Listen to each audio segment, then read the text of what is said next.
Good evening. B'shuschem, with your permission and with the permission of friends old and new, we continue. The next Mishnah continues and goes as follows. Hu hayoimer, he used to say, who used to say, Rabbi Yochanan ben Zakkai used to say, Im yu kol chachmei Yisrael b'kaf maznayim, if all of the wise men of Klal Yisrael were on one of the scales, Eiliazer ben Hurknus b'kaf shnia, and Eiliazer ben Hurknus was on the other scale, machriya es kulam, he would outweigh all of them.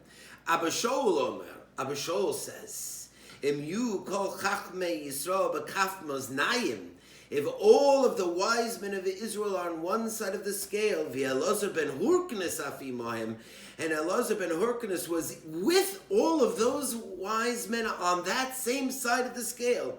Elazar ben Aroch bekaf shnia, and Elazar ben Aroch was on the other scale. Elazar ben Aroch machriya es kulam.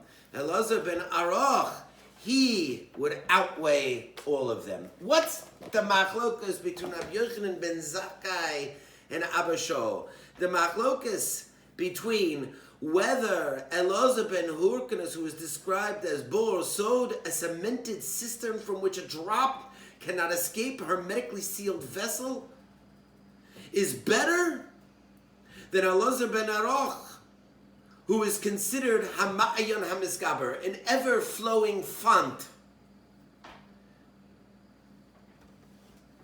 So many of the Mefarshim would like to explain the Machlokes as a recollection of a Gemara that we learned at the end of Masechta Huriyos. The Machlokes goes as follows.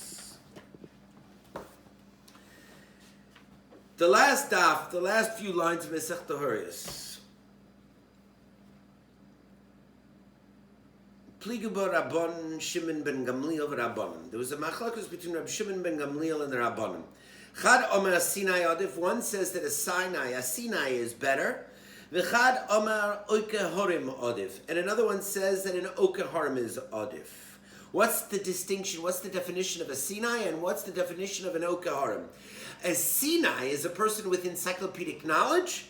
And an Oke Harim is a person who's so perspicacious that he can move mountains with his logic. Who's going to be better to lead Klal Yisrael in the future? Is it going to be the Sinai, who has encyclopedic knowledge, who can tell you every single word of Kol HaTorah Kula itself, and he can repeat anything from any place verbatim with an eidetic memory? Or is it going to be the Oke Harim, the person who moves mountains, who's so sagacious that he completely understands one thing from another and can connect all of the dots in the entire circle of the Torah itself? Shulchu Teiman, they sent to Eretz Yisrael this question, Reb Shimon ben Gamliel and Rabbanim. Eizeh mehem Codem, which one is better? Shulchu Lahu, they sent back from Eretz Yisrael to Bavel, Sinai Odif. The Sinai is better. So let's go back. Rabbi Elazar ben Hurknus, he's a bor sod. He's a hermetically sealed vessel from not which one drop escapes. All of Torah Kula is contained within the vessel of the body of Elazar ben Hurknus. Ki im zeh ma shekosav b'zeh. What is written in the Torah is written in his body. On the other hand, Elazar ben Aroch, he is Mayon HaMitgber. So Elazar ben Hurknus, from which nothing escapes, he's the Sinai. He has encyclopedic knowledge. He is the Sinai. He's the bor sod, the hermetically sealed vessel from which nothing escapes. On the other hand, Elazar ben Aroch, according to Abba Shaul, he's the Oke Harim.